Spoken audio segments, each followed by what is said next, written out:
Hello everyone, welcome to FOC classes.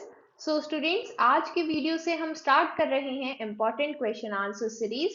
And इस series में हम हर एक चैप्टर के इम्पोर्टेंट क्वेश्चन आंसर्स को कवर करेंगे।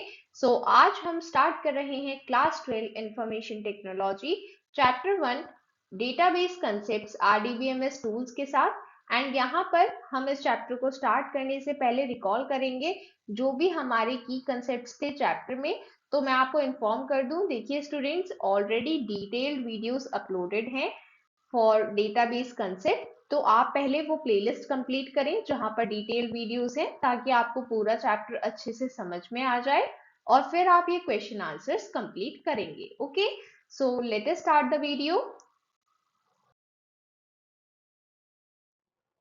स्टूडेंट्स, अगर आप में से किसी को भी ऑल इन वन बुक या फिर सैम्पल पेपर बुक परचेज करनी है तो आप डायरेक्टली हमसे कांटेक्ट कर सकते हैं, या फिर आप अमेजोन ऑर्डर भी प्लेस कर सकते हैं। यहाँ पर वेरीफाइड परचेजेस के कुछ स्क्रीनशॉट्स गिवन है। सबसे पहला रिव्यू एक टीचर का है जहां पर उन्होंने बताया है कि किस तरह से ये बुक आपकी एग्जाम प्रिपरेशन में हेल्पफुल है। एंड देन सेकेंड रिव्यू ये है 2024 आईटी बोर्ड एग्जाम टॉपर का, जिनके 100/100 मार्क्स आए हैं एंड ये एफओसी क्लासेस के स्टूडेंट हैं। इन्होंने भी रिकमेंड किया है कि सभी स्टूडेंट्स को इस बुक से पढ़ना चाहिए, बिकॉज ये अल्टीमेटली आपकी एग्जाम प्रिपरेशन में हेल्प करती है। अल्टीमेटली अगर आपको ये बुक लेनी है तो आप हमसे कांटेक्ट कर सकते हैं व्हाट्सएप पर गिवन नंबर पर, या फिर आप अमेजोन ऑर्डर प्लेस कर सकते हैं। Okay,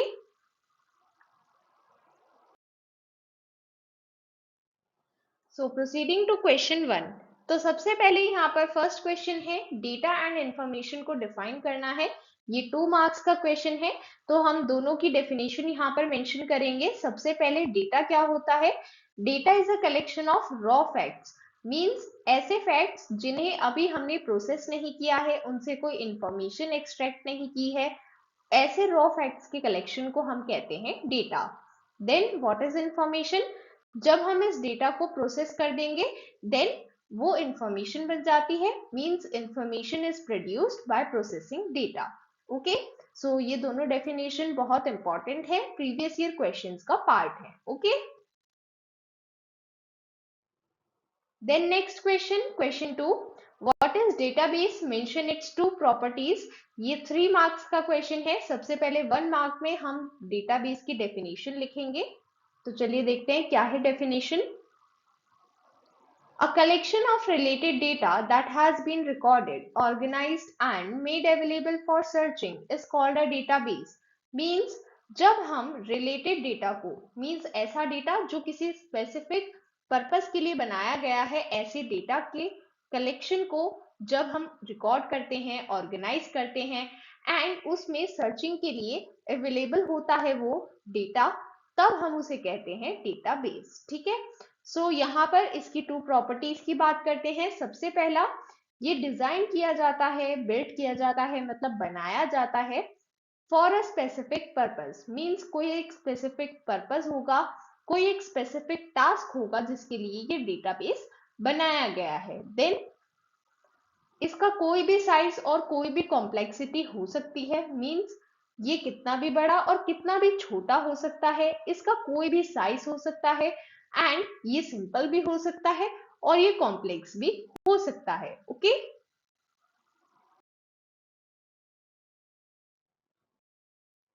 then next question 3, what is the main difference between the traditional file processing and the database approach? जैसा कि हम जानते हैं ये दोनों ही बिल्कुल अपोजिट हैं। इन दोनों के बीच क्या मेन डिफरेंस है वो हमें यहाँ पर बताना है। 2 मार्क्स का क्वेश्चन है, तो जो इनका मेन फीचर है वो हम यहाँ पर हाईलाइट करेंगे।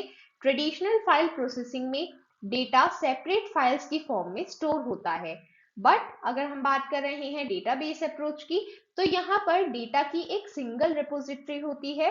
मींस डेटा एक जगह पर, सिर्फ एक सेंट्रल जगह पर अवेलेबल होता है एंड उसी को डिफरेंट यूजर्स एक्सेस कर पाते हैं अपनी नीड्स के according. Okay, but traditional file processing में यहाँ पर सेपरेट फाइल्स होती हैं, वो एक दूसरे से लिंक्ड नहीं होती हैं। उसमें हमें डेटा को अरेंज करने में, एक्सेस करने में डिफिकल्टी होती है। ओके,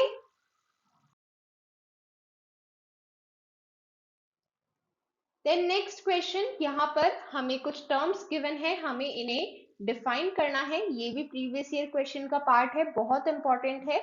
तो सबसे पहले डेटा रिडंडेंसी, ये क्या होता है? जब एक ही इंफॉर्मेशन एक से ज्यादा जगह स्टोर होती है। फॉर एग्जाम्पल, हमने डिफरेंट फाइल्स बनाई है एंड एक फाइल में एक टाइप का डेटा है एंड दूसरी फाइल में दूसरी टाइप का डेटा है, बट उन दोनों में जो कॉमन डेटा था वो हमने दोनों ही जगह स्टोर कर लिया, मीन्स एक फाइल में भी एंड दूसरी फाइल में भी। तो उससे क्या हुआ कि सेम इंफॉर्मेशन एक से ज्यादा जगह स्टोर हो गई और इसकी वजह से हमारा स्पेस भी वेस्ट हुआ है। तो इसे कहते हैं डेटा रिडंडेंसी।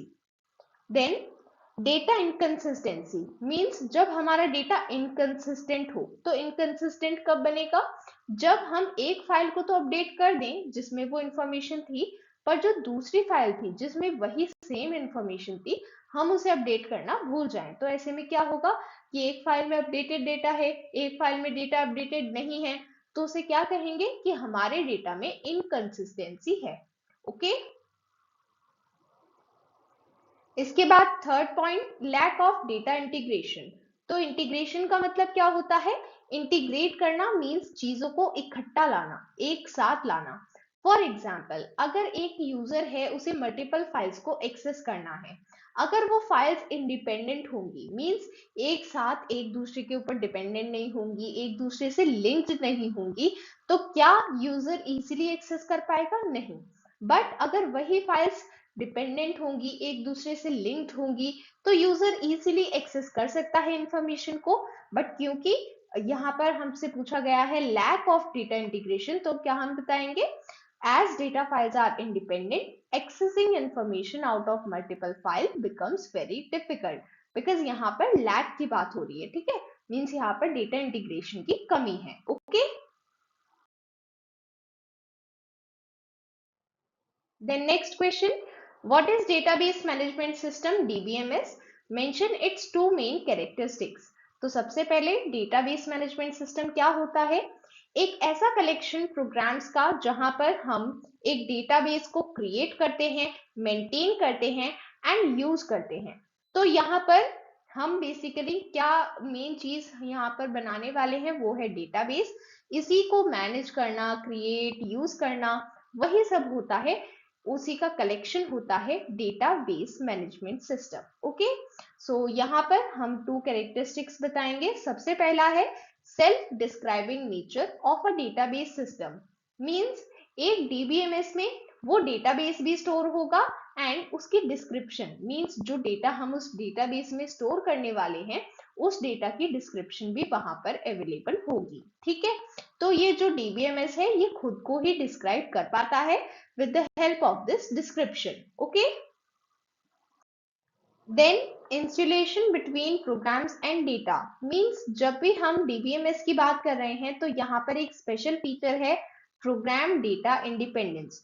तो अगर हमें प्रोग्राम को एक्सेस करना है तो उसके लिए हमें डेटा को एक्सेस करने की जरूरत नहीं है, और अगर डेटा को एक्सेस करना है तो उसके लिए प्रोग्राम को एक्सेस करने की जरूरत नहीं है, क्योंकि ये दोनों ही चीजें अलग होती हैं। मींस जो भी डेफिनेशन है डेटा की, मींस जो हमारा डेटा है वो सेपरेटली स्टोर्ड है एंड जो उससे रिलेटेड प्रोग्राम्स हैं वो अलग स्टोर्ड हैं। तो दोनों ही अलग स्टोर्ड है, इस वजह से हमें यहाँ पर प्रोग्राम डेटा इंडिपेंडेंस मींस दोनों के बीच इंसुलेशन मिलता है, दोनों अलग अलग होते हैं एंड हमें कोई भी प्रॉब्लम यहाँ पर नहीं फेस करनी पड़ती। ठीक है। तो इस चीज को आप डिस्क्रिप्शन के साथ कंफ्यूज नहीं करेंगे। डिस्क्रिप्शन डीबीएमएस में अवेलेबल है बट वो सेपरेटली अवेलेबल है। Okay.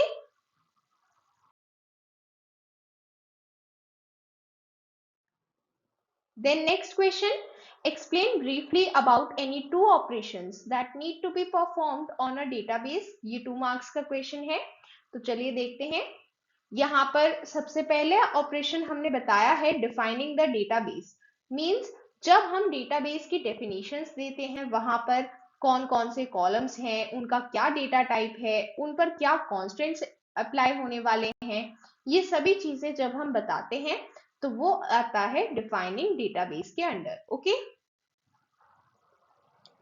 Then manipulating the database means जब हम डेटाबेस में कुछ भी मॉडिफिकेशन करते हैं या फिर डेटा रिट्राइव करते हैं या फिर डेटाबेस में क्वेरी करते हैं, मींस वहां से हमें कुछ रिजल्ट चाहिए, उसके लिए हम क्वेरी टाइप करते हैं एंड रिपोर्ट्स जनरेट करते हैं। सो ये सभी चीजें किसके अंडर आती हैं? ये सभी चीजें मैनिपुलेटिंग डेटाबेस के अंडर आती हैं। ओके, सो ये 2 मेन ऑपरेशंस हैं। आप और कोई 2 ऑपरेशंस भी मेंशन कर सकते हैं जो आपकी बुक में लिखे हुए हैं। ओके,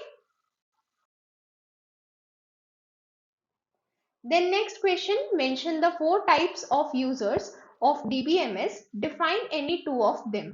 So यहाँ पर हमें बताना है DBMS के कितने टाइप के यूजर्स हैं, कौन कौन से हैं। तो सबसे पहला है end user, then database administrator means DBA, then application programmers and system analyst. ये 4 टाइप के यूजर्स होते हैं मेनली। एंड देन हमें कोई भी 2 डिफाइन करने हैं। तो सबसे पहले हम डिफाइन कर रहे हैं डेटाबेस एडमिनिस्ट्रेटर DBA। तो DBA का क्या वर्क है? DBA का वर्क है डेटाबेस और DBMS को एडमिनिस्टर करना। मींस हर चीज की ऑथोरिटी कहाँ होगी?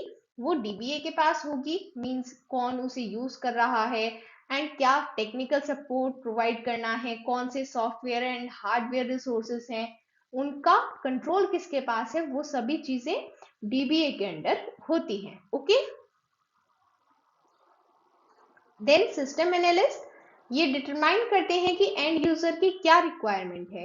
मींस एंड यूजर को अल्टीमेटली क्या रिक्वायर्ड है, ये उसी हिसाब से सभी चीजों को डेवलप करते हैं, उन स्पेसिफिकेशंस को डेवलप करते हैं जो एंड यूजर की रिक्वायरमेंट है एंड एंड यूजर को वो स्पेसिफिकेशन प्रोवाइड करते हैं। Okay,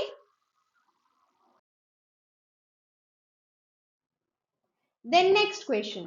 Question 8. Mention advantages and disadvantages of using a DBMS. ये 4 मार्क्स का क्वेश्चन है। सबसे पहले यहाँ पर हम एडवांटेजेस बताएंगे। So first is reduction in redundancy. Means अगर हम DBMS मींस एक डेटाबेस मैनेजमेंट सिस्टम में अपना डेटा स्टोर करते हैं तो वहां पर सेंट्रल रिपोजिटरी होती है। मींस एक सिंगल रिपोजिटरी होगी डेटा की। तो इस वजह से हमें डेटा मल्टीपल जगह स्टोर नहीं करना। वहां पर डेटा आप सिर्फ एक जगह स्टोर करेंगे एंड कोई भी रिपीटिशन नहीं होता है। Okay, then user friendly means अगर DBMS की बात करते हैं तो वो बहुत इजी है किसी भी यूजर के लिए यूज करना। एंड ऐसा नहीं है आपको किसी स्पेशल ऐसे पर्सन के पास जाना पड़ेगा जिसे कंप्यूटर की नॉलेज है, सिर्फ वही चला पाएगा।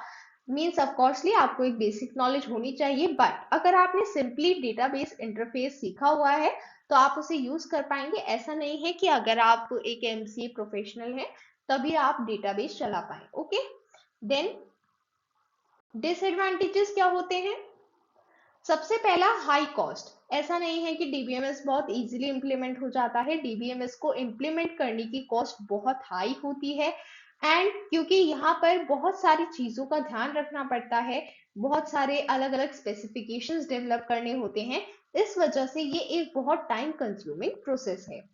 Then security and recovery overheads means unauthorised access अगर हो जाए डेटाबेस में तो उसकी वजह से आपका जो डेटा है उसके ऊपर खतरा आ सकता है। हो सकता है कि आप किसी ऑर्गेनाइजेशन में वर्क करते हैं, वहां पर कोई ऐसा डेटा है जो अगर बाहर लीक हो गया तो आपकी ऑर्गेनाइजेशन का बहुत बड़ा लॉस हो जाएगा। तो उस केस में आपके लिए ये बहुत बड़ा ओवरहेड है, मींस ओवर एक्सपेंस है अगर ऐसा हो जाता है तब। ओके,